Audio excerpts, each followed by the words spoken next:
it just hits you like a train. You think, I need to retire. This is the game's just gone past me now. Sir Alex Ferguson gets in touch. Surely that's a no-brainer. I would never make any apologies for what I did for going to Manchester United. Do you ever think you would be friends with Owen again? So, hi, I'm Michael Owen, Premier League and Ballon d'Or winner, and today I'll be speaking to a fan from every club that I've played for. This is Midnite Defend Your Career. First up, Liverpool. Michael. How's things? Good. How are you, mate? I'm very well, very well. Happy birthday for yesterday. Thank you very much, yeah. They're not happy anymore though, sadly. I'm Alex Gilday-Trott, and I'm a big Liverpool fan. I'm sitting in front of my childhood hero here. I mean, my first memory of being a human being was watching you goal against Argentina, right? The assist from Beckham, go around everyone. Does he get an assist for that? Yeah, I think so. I mean, you did the less. you did the most of the work, but I mean, when I tell you, right? Oh wow, right. I mean, look, this is the level I was at. You know, again, there's another one, 0-3-4. Yeah. Last season for Liverpool. That. I mean, look at this. Yeah. Look at the blue tack. It's 25 years old, that blue tack. Scrape it off the wall before you came today. But, you know, I know Rafa didn't want you when you left. And I cried for 2 days solid, Mike. I did. And I know that on the table, when you were talking to Carragher about coming back, I know it was United. I know it was Everton. And I know it was Hull City. But from a Liverpool fan, go to Hull. Be their leading goal scorer. Get the chopper into training. You don't have to live there. I'm not going to lie to you, man. You broke my heart. And I say that on behalf of every Liverpool fan because you're my childhood hero. But my question to you, what do you cherish more?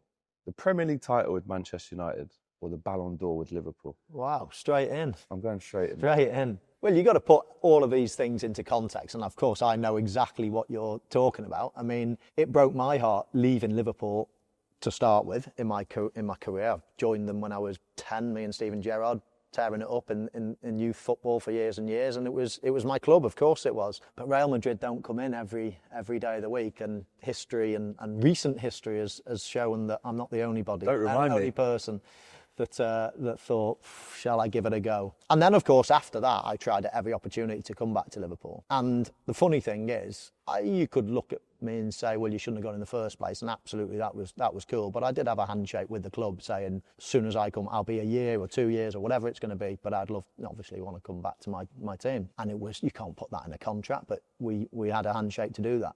Now, fast forward to when I was coming back from Real Madrid, we were nearly there on a deal, or we were there on a deal, and I thought, this is 06 now.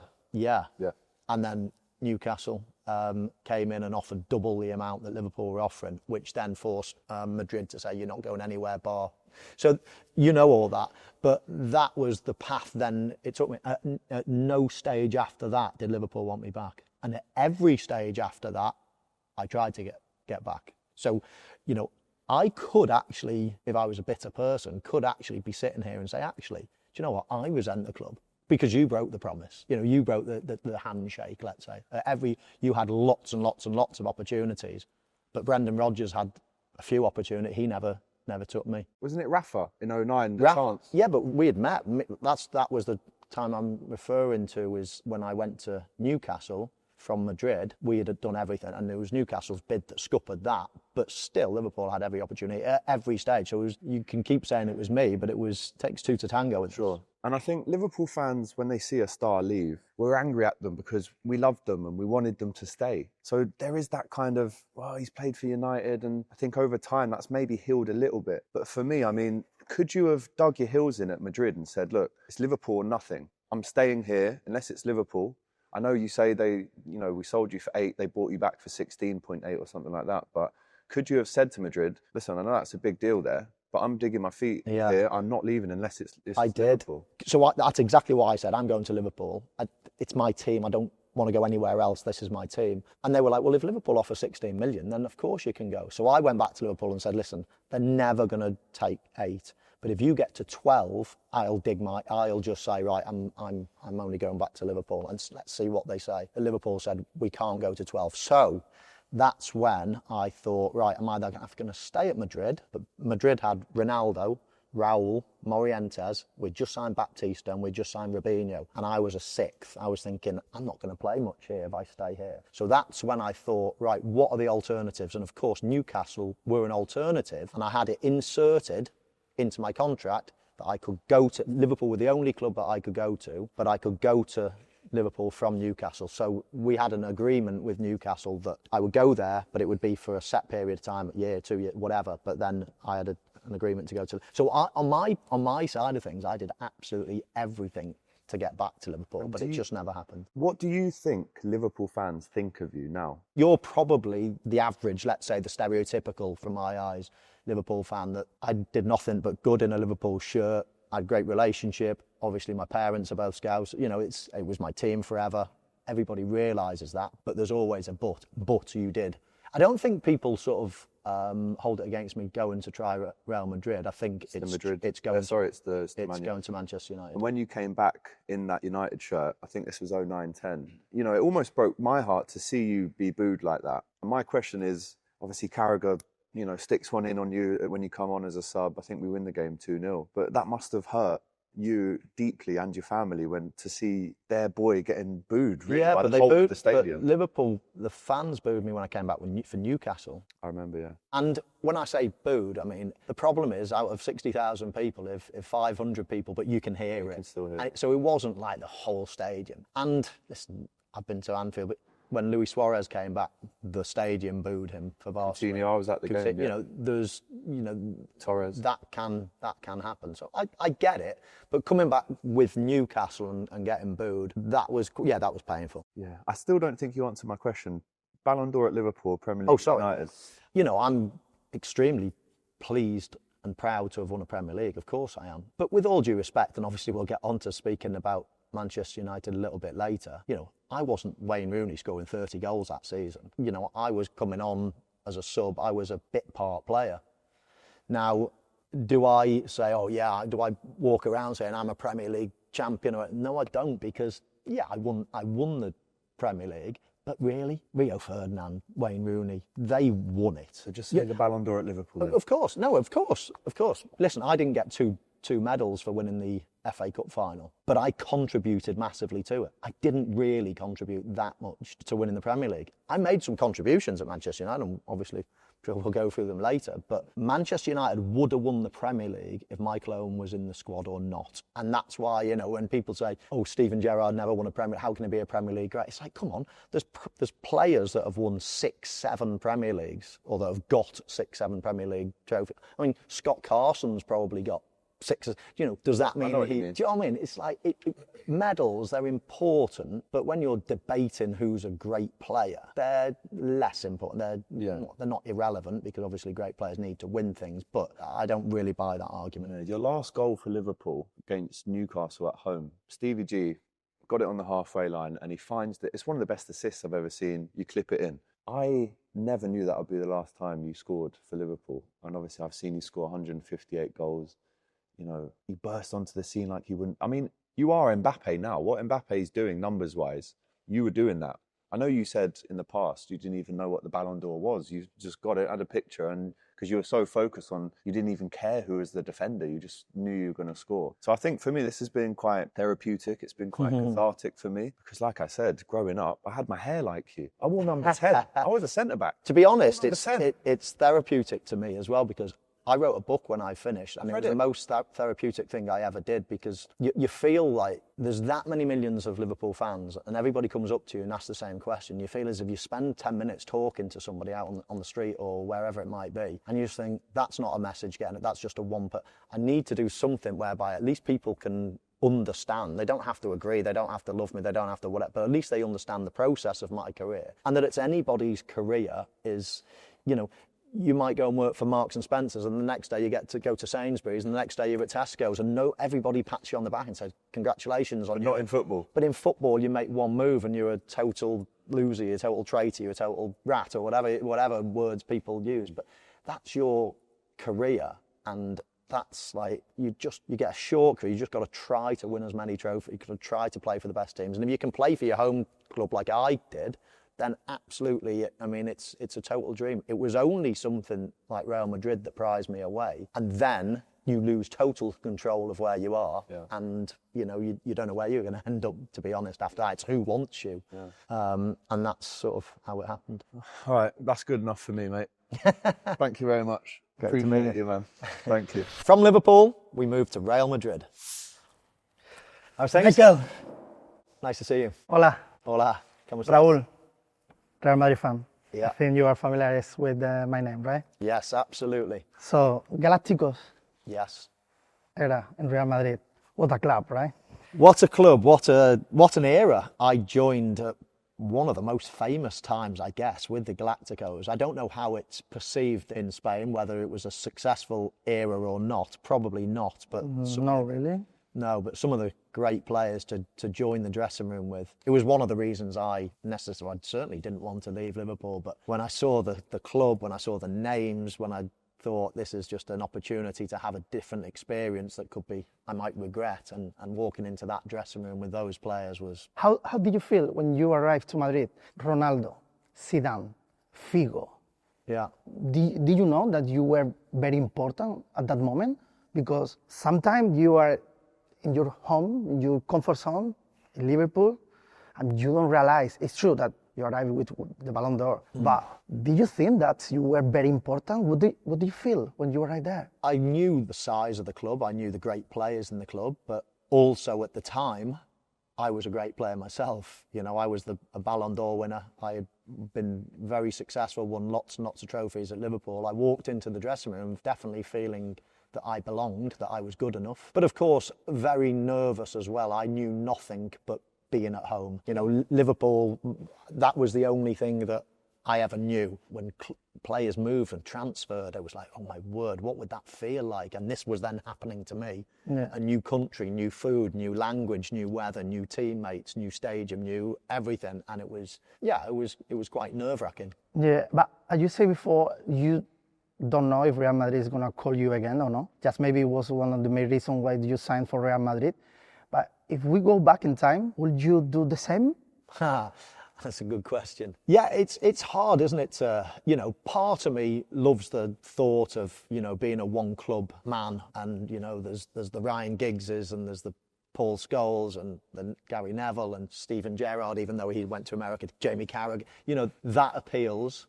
I've always been a very loyal person, and people will, you know, that don't know me, that they will always joke, how can you be loyal when you played for two of the biggest rivals? But I had the same agent, the same best friend, the same girlfriend who's now my wife since I was, you know, a baby. The same boot sponsor. So everything is, my life is built on relationships, and I don't really like change in my life. But you're right. I mean, it played with my mind a lot of the time. And even now, I think, what would have happened?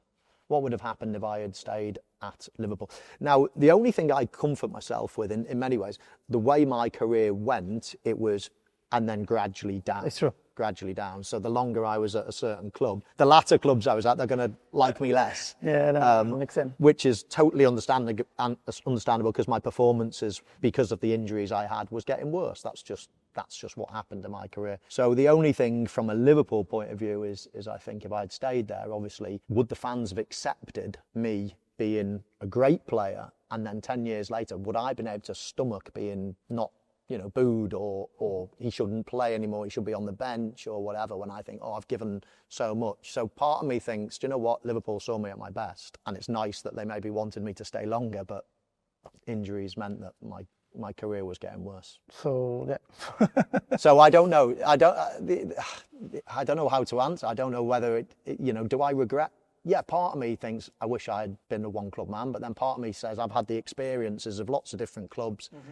You know, those players that I mentioned, they all ask, you know, what was it like at Real Madrid? Wow, playing with Ronaldo, playing with Raul, playing with Zidane and all these players. So I can say that I did it and I experienced it, and I've had a fuller career, a fuller life because of it. But there is part of me, I'm sure that everybody wants to be a Paul Scholes, a Jamie Carragher, Steven Gerrard, or Ryan Giggs. It's a nice thing to do. Can you tell me the main difference between La Liga and the Premier? Because now we have another English player from Liverpool, Alexander-Arnold, because Bellingham came from Germany, but Arnold, what can you say to him? Because the English player in Spain, I don't know what's going on, but are not successful, honestly. I know you say that. Somebody else said that to me a while ago. They said players from the Premier League or English players are not successful in Madrid, and I was like, what? And he said, honestly, that's true. Well, is it? Bale was not that. He won everything. Yeah, but if you ask to any Real Madrid fan, Yeah. Bale can be in the ranking. Bale can be like number 10th. But if you say, I mean, obviously Woodgate got injured, and that was Yeah. so you've got no. I did okay. I thought Beckham did well. I thought Bale did well. No. I thought I don't know with you, Michael. Bellingham's doing well. Bellingham is now. Yeah. So who did But badly? I am Steve McManaman. McManaman. Wow. We can say McManaman and Beckham. So who did That's badly? it. And in one country like England. But who did badly? Michael Owen. Michael Owen. I'm feeling some £13 more. million, Michael Owen. Not nearly. Nearly. How you doing? Very well. Yeah. This is the most nervous bit. Yeah. I'm Feeling the wrath of the Geordies. Yeah. I mean, let's start off on a positive. You're a legend, Ballon d'Or winner. You know, I think it was 40 goals for England, Yes. 89 appearances. That's it. Playing with the likes of Figo, Zidane, you know, Ronaldo. Then you move to Newcastle. You've got the likes of Habib Bye, Abdullah Fai, Yes. Remember Abs? Mark Viduka. Yes. What an experience. What opportunity. What a start to your Newcastle United career. The welcome that you had. Just talk about that. Yeah. Just how we, the Geordies, welcomed you to the club. It was quite incredible. And I must admit, when I was at Real Madrid, and at the time, I had no idea about, you know, whether this was going to be a possibility. I had been speaking to Graham Souness throughout that season, if the truth be told. He was calling me and seeing, you know, how I was getting on in Madrid. But then once Newcastle came in, and I thought this is a real possibility, let's say, the Liverpool thing looked as if it was not going to happen, then my decision became, right, Liverpool are out the picture, they won't pay an amount that Madrid are going to. My two decisions were stay at Real Madrid or go to Newcastle. And of course, then Alan Shearer got involved, and Alan was speaking to me, and it was me and Alan at the time were the two England players. Best of mates. We were best mates. We were playing together. You know, Living together? yes. Yeah. When I signed for Newcastle, I lived with and moved my family there as well, in one of the wings of his house. Did he have any bad habits? You can see it now. You know. No. And he was a huge factor in me signing. I thought playing with Alan for his final year or two or whatever would be amazing, taking on that mantle. So that was one of the big pulls. And of course, the fans. The fans are, you know, well known to be so passionate, so enthusiastic. There were a lot of reasons why I thought, do you know what? Even though my heart was, at the start, it was going back to Liverpool. Yeah. And then it was, or should I stay at Madrid? Do the club want me to stay, etc.? Then all of a sudden it was like, neither of those, it could be Newcastle. And so it was quite a change of... Yeah, and did it feel good to be wanted? We really wanted you. We you know, Souness was on the phone. Yeah. And we really sort of, come Michael, that's... Exactly. You know, Fans, obviously the legendary player that was Alan Shearer, Souness, as you say, Freddie Shepherd on the phone all the time. I mean, it felt like they really wanted me. And when you feel loved, when you feel wanted, it's quite a powerful thing. And that is 100% why eventually when I was weighing up, shall I stay at Madrid and, you know, all the pros and cons of that. And that's when I thought, you know what, there's a lot to be said for going and playing every week, scoring a load of goals, being a hero. There's a lot to be said for it, and that's why I decided to go. So at first you were excited, you could feel the support from the fans when you were playing the games. Yeah. So at that point you were loving life. And it couldn't have started any better. Yeah. You know, I think the transfer window goes about 3 or 4 games into the Premier League season. So I think Newcastle had drawn 1 out of the first 4. I think they were bottom or second bottom. There was only about 4 games gone. But obviously my arrival was, you know, going to perk everybody up a little bit. And as soon as I arrived, I remember, I think I scored my first goal away at Blackburn, but then I scored and we won 1-0 at home to Man City. I scored a hat-trick away at West Ham. Me and Alan were just banging them in, and we went rocketing up the league all the way until New Year's Eve, which is when, if you say to me in your career, what's a defining moment, I would have said Michael Owen from debut to New Year's Eve playing for Newcastle. Oh, yeah. Because New Year's Eve, I'm trying to go in to score a goal, touch it, plant my foot, Paul Robinson, the Tottenham goalkeeper, lands on my foot and I break my foot. Right. So now I'm out in a pot for 3 months. And when I come back, so I'm starting to come back and it's feeling awful. My foot's feeling awful. See the surgeon again and he said it's not healed. So then I had to go back and have surgery to have a pin in it. So I was out another 2 months. So basically I was out 5 months with that foot injury and I came back fit with 1 game to go of the season. I played away at Reading, I think it was, and then went to the World Cup with England. Did my knee in for England. I was out another year. So basically I was out for a year and a half at Newcastle. And that, to me, was where everything changed. The fans towards me towards myself, in that it's making me slow down. As I say, for the first 3-4 months in the Newcastle shirt, it was going so well, scoring goals, loving life. And that was the moment that killed me. People talk more about mental health nowadays. Back then, possibly wasn't talked about enough. How was your mental health? Because you're coming off the back of a really great start here and an unfortunate injury, and you're out of playing a game that you love, and steadily the fans are getting on top of you. When's he coming back? When's he coming back? Did that take a toll on your mental health a little bit? Did it say frustration? I guess so. I've never, I might be a bit old-fashioned, but I never look at it like that. I would just say, you know, yeah, it was a annoying time or a depressing time or a sad time or frustrating trying to get back. And I worked so hard to get back. And you know what? You always think, because I know general consensus is Newcastle fans, you know, I wouldn't be their favourite player. Which really disappoints me because, as I say, for the first few months, it was fantastic.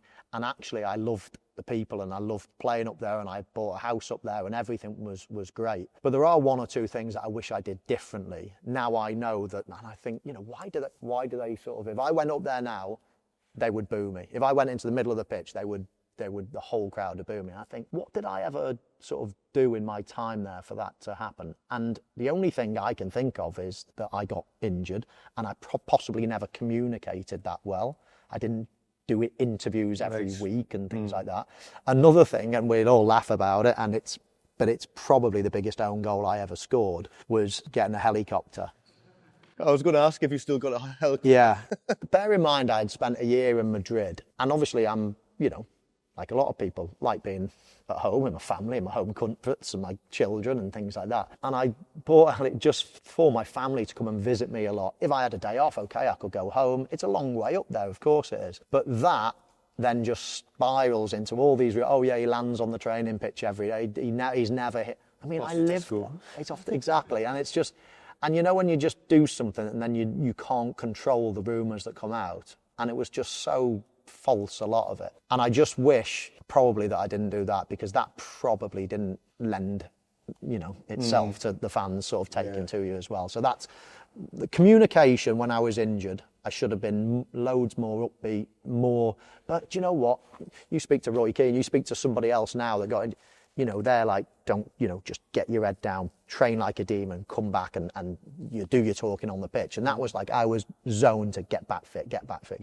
But then it just kept on happening, didn't it? Well, it was 18 months. Yeah. And it was only the one injury. Sorry, it was the... You got knocked out by your own player as well. And then there was some time out there. And then you went away to England, you got done the knee. I'm sure there was a couple more where it was just unfortunate sort of... Yeah, that one was really interesting. And that was the one whereby... So I came back and I was back for a game or two. We were playing Watford away and I've laid a ball off and I've turned, and it was a young kid called Matty Patterson. Yeah. And I've turned to sprint off and he's running that direction at the same time. And his shoulder has basically hit me in the jaw and I'm out cold, like concussed.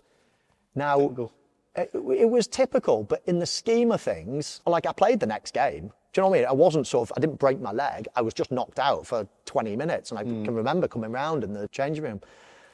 And the worst thing that happened to me that time is when I got home and watched Match of the Day and saw it, I heard the Newcastle fans singing like, we want our money back, or what a waste of money, or something like that. And I thought, oh my word, that's my people. They're my fans. And that was the first time that I thought... That just disheartened you? Disheartened me. Did all this lead up to, maybe in the back of your mind, if you maybe admit now, maybe as the club was going under and they were facing relegation, that Aston Villa game that gets talked about a lot. Do you think maybe in the back of your mind, subconsciously, you did sort of not put your all into playing that game, or was it just... No, I mean, if you look at my record as a player, the bigger the game, the more you would rely on me. You look at any final I played in, you look at any big international, you know, England got to the quarterfinals of the European Championships, we got to the quarterfinal of the World Cup.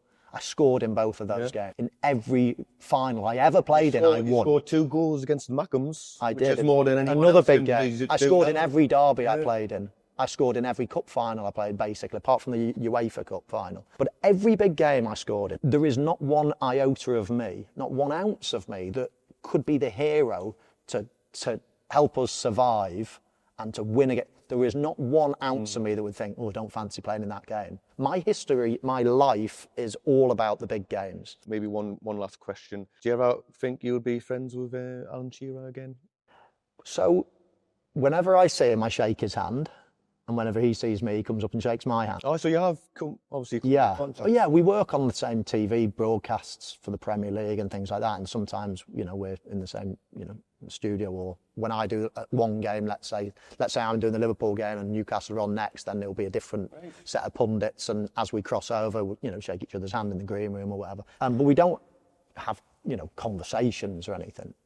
And to be honest, I've got no problems with... Well, I have got a problem. He said what he said. And I've explained here now, but I've explained in my book and everything else and in interviews, you know, why I think he was so wrong. But if he's got that view, and I know what would happen, if we sat in a room, he's like, we're both the same. We're just stubborn. And he will say, no, this is what I believe. And I'll say, well, this is what I believe. And we just agree to disagree, which is fine. We can shake hands. So, you know, I've got not... Apart from that, me and him were both Umbro ambassadors forever. We had the same agent forever. We were big mates forever. I lived in his house. Best English strikers ever. Played golf all the time with him, me and him against Shea and Don't know about that Harps. So we got on great. And deep down, I actually really like him. Yeah. But I think he made a massive mistake in saying what he said.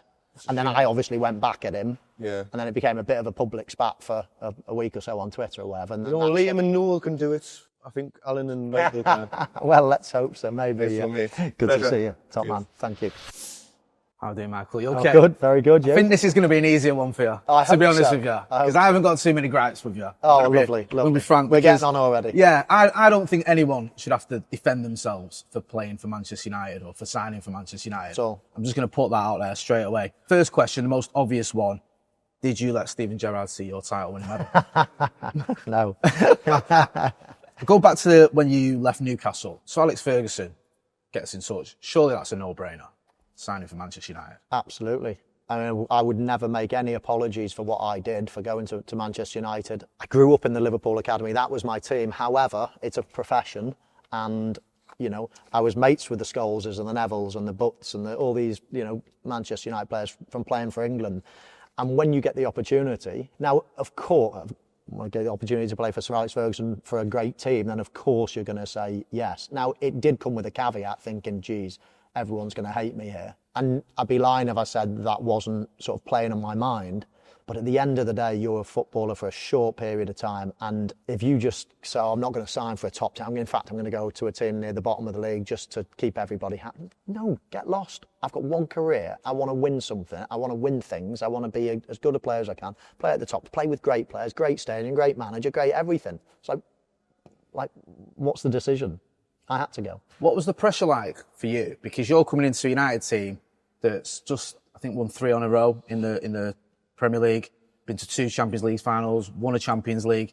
Ronaldo leaves, Tevez leaves.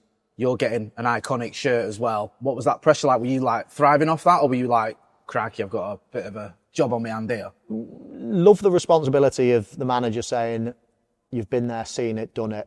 You wear the number 7. It's a famous shirt. We don't want anybody, you know, being disrespectful to the shirt or anything else like that. It's in safe hands. I loved that. You know, I felt as if I was experienced enough to take that and to take that pressure. The rest of it, the pressure, I think Manchester United fans probably, you know, like me, that sounds stupid, but you weren't expecting me to come and be the next, you know, Ronaldo. You know, I was later on in my career. My role was not to be, you know, the forefront and playing in the starting 11 ever. Wayne Rooney was the new young ticket in town, scoring loads of goals. Berbatov had been signed for millions. I was coming on a free. I was basically bulking up the squad. If we're struggling, need a goal, whatever, Carling Cup games at the time, you know, the odd Champions League game, whatever, injuries, I could fill in and I could score goals, could score important goals. I wouldn't let the team down.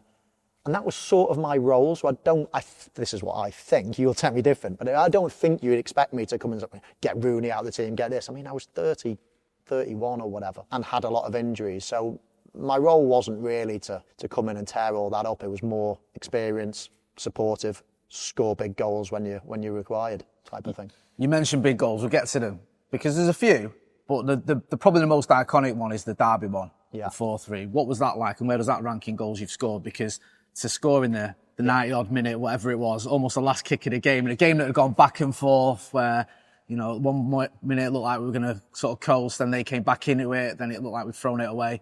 What was that like? It was, yeah, absolutely. I mean, talk about adrenaline rushes. It was just, and it will go down as one of the most iconic Premier League games ever, and obviously to be part of that. And it was also only it was a third or fourth game of the season of my first, you know, and I'm conscious thinking, do the Manchester United, I've got to do something to. Well, if you want to get United fans on myself, board, scoring a Derby Day winner is going to do it. Early on in my career, exactly. So, and that's all I was concentrating on, thinking, you know, I need to win over some fans, but I need to endear myself to the fans. How can I? And obviously scoring in 96, 97. And of course, at that point, that was a real tipping point. City were coming strong, and Tevez had moved from United and there was all that noisy neighbours and welcome to Manchester, and Fergie wasn't happy with all of that in the build-up. So it was a time when I think the red half of Manchester were getting nervous, thinking these are coming and these are coming strong, and it was almost like, are they good enough to win the league? And to beat them was I think was a pretty huge moment. Where does it rank in the goals you've scored? Is it up there with others? It is up there in terms of, because all goals give you a great feeling, but obviously the bigger ones give you a bigger adrenaline rush. And I think that's the word to describe it, is the adrenaline rush of scoring a last-minute goal in a topsy-turvy game, as you say, was right up there, yeah. It's weird because you didn't score loads of goals for United, but you scored some big goals. Because you scored in the League Cup final. Yeah. You scored a brace against Leeds. I was at that one at Ellen Road. Yeah. I remember that. Leeds fans loved that one. Also, there was hat-trick in the Champions League as well. Yeah. Against Wolfsburg. So it's strange when you look back at your time at United, because there's some big goals there against some big rivals, and like you said, one of the most iconic goals in recent memory, but there wasn't a lot of them. How do you look at it when you sort of marry that up? I look at it as, if I had won the Premier League in my first year at United, I would have thought, yeah, do you know what, I contributed here, as you say, scored hat-tricks, what that wasn't in the Premier League, but I contributed a lot in that first year, scored a fair few goals, won points. The longer I was at Manchester United, the older I was getting, the less influence I had, and of course eventually, you know, got moved on. So if I had won the league in my first season, I would have thought, do you know what, yeah, I sort of would have played a role in it, not a key role, but I would have played a role in it, because as I say, that first year I did have a lot of big contributions, some of which you've just mentioned. When I won the league, you know, it was less of a contribution, and then in my third year it was less again, and that's when, as I say,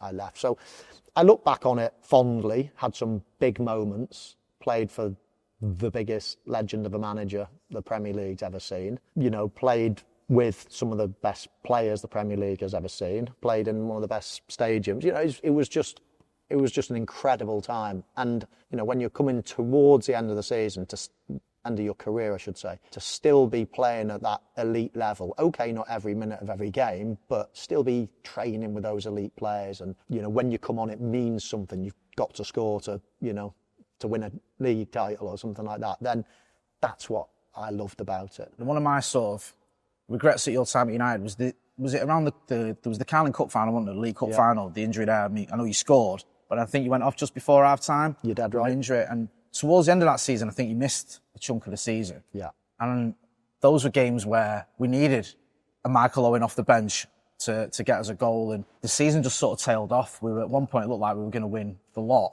Do you ever look back at that time and think, that's an injury, that's a time where if you could have been about for some of those games. The game, I think, was Ewood Park where we drew, and there was a game, I think, against Chelsea where they did us at Old Trafford, and obviously we've got knocked out of the Champions League. Do you look back at that at all and think?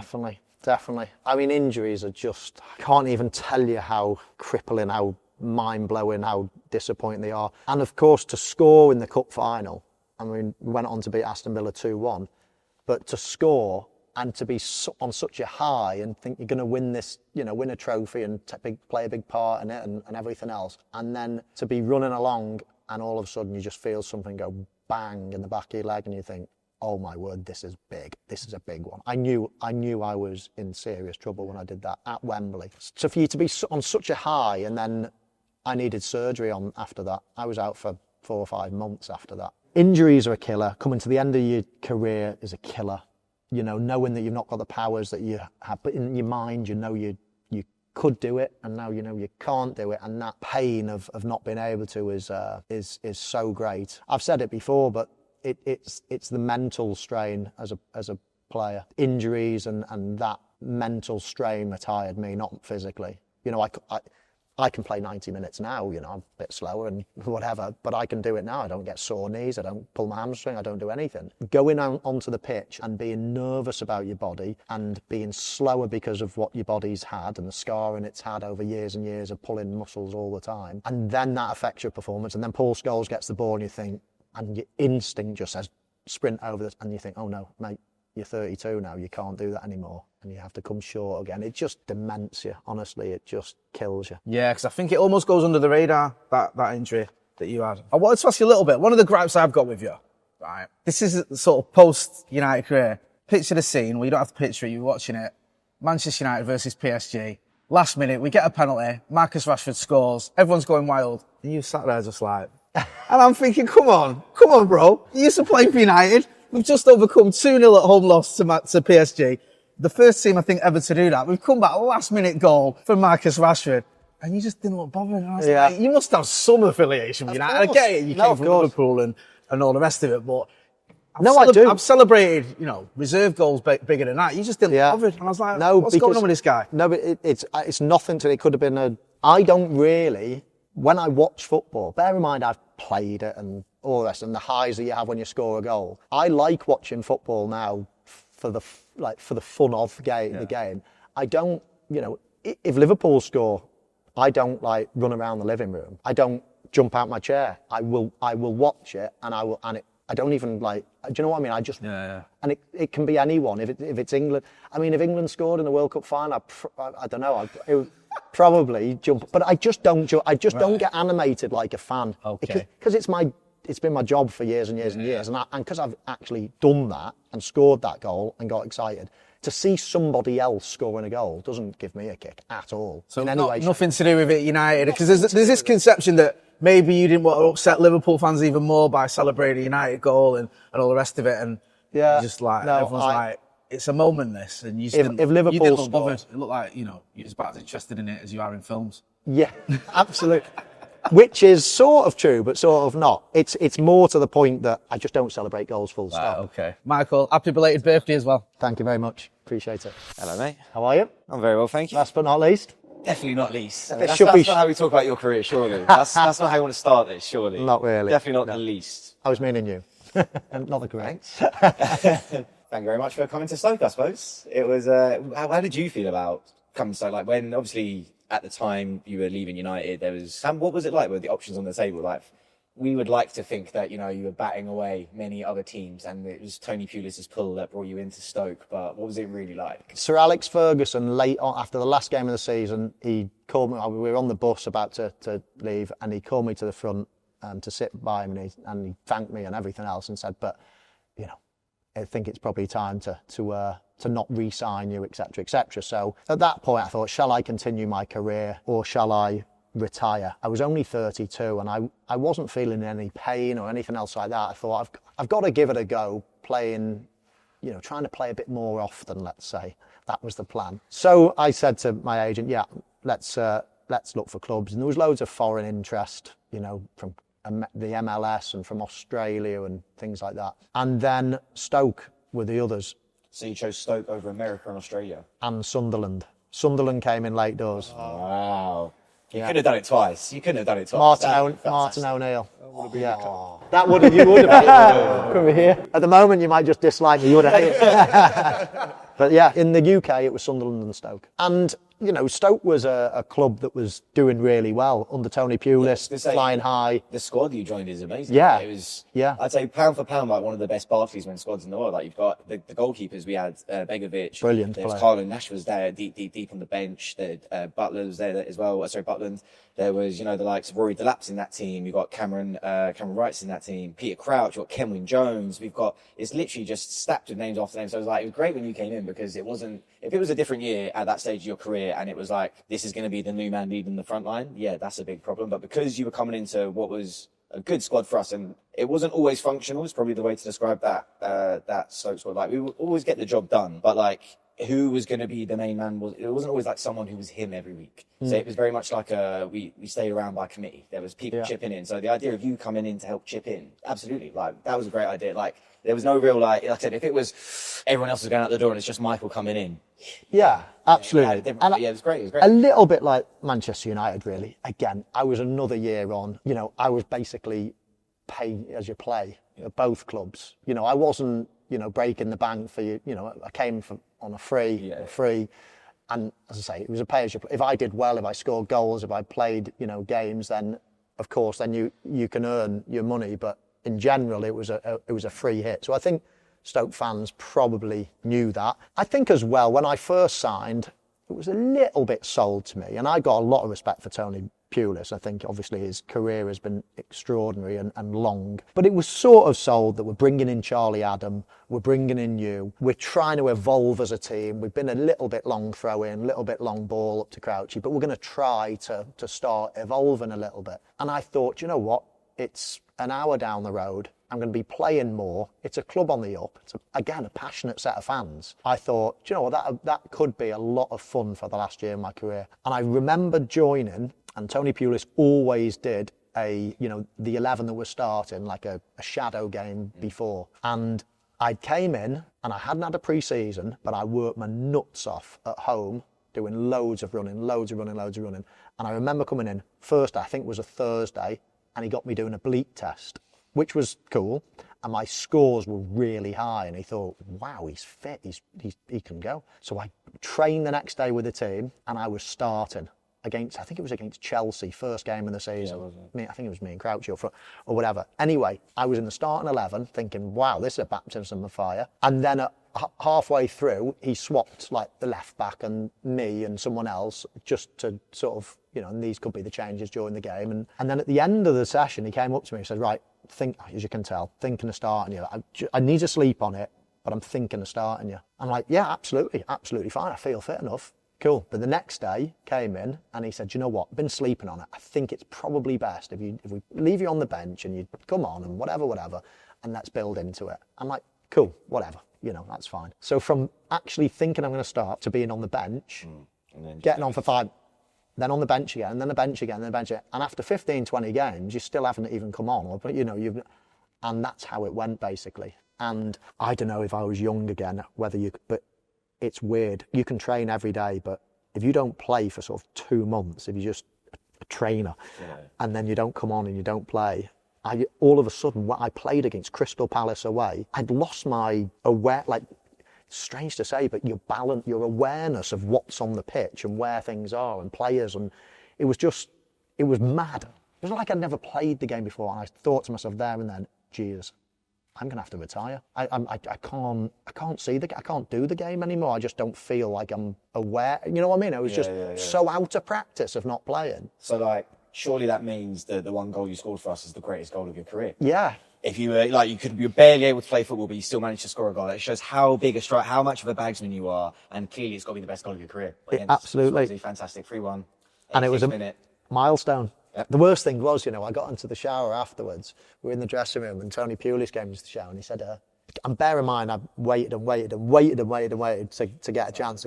And then I score a goal, and he went, did you get a touch on that header, by the way? Was it an own goal, or did it just go in from the cross? I said, no, I headed it in. It was my 150th Premier League goal. Thanks, boss. Do you reckon he was on the wind-up, or was he just... No, he wasn't, no. No. I don't blame him for not playing. You know, once you start leaving somebody out on the bench that's getting on and getting older and whatever, you know, loads of people. I remember listening to Gary Neville talking about when was it West Brom away? West Brom, yeah. And he just went, oh my word. It just hits you like a train and you think, I need to retire. This is the game's just gone past me now. And that game away at Crystal Palace for Stoke was that game. And I scored a goal afterwards and whatever, and you know, I could have kept playing, but it just didn't go the way I wanted it to go, and the way we all wanted it to go. But there was no skin off Stoke's nose, no skin off mine in many ways. You know, Kenwyne Jones, John Walters, Peter Crouch, they were doing well, and we're going to play long ball, you know, quite direct. I don't blame him for not playing me. You know, I'm that big, and I'm, you know, it's like why would you play me? I'm not going to win headers. So I get it. It was fun. It was like great dressing room. And as I say, I didn't have to leave my family. I didn't have to go away. I wish it had gone a little bit better. But as I say, there was no harm done, and Stoke fans were really nice to me, and all was cool. When you had Sunderland, MLS, Australia, all them in front of you, still think Stoke was the right choice? Definitely. We'll take that. Definitely. I couldn't have gone to Sunderland because he'd punched me. He'd punched me before I even got 10 years later, this would be happening. And Australia and the MLS, you know, I'm 30. I was 33. I was coming to the end. I've got 4 children. They're all in school. I'm going to go and live away on my own for, you know, and that was that. Thanks very much, Michael. Cheers. Thanks for watching Midnite Defend Your Career with me, Michael Owen.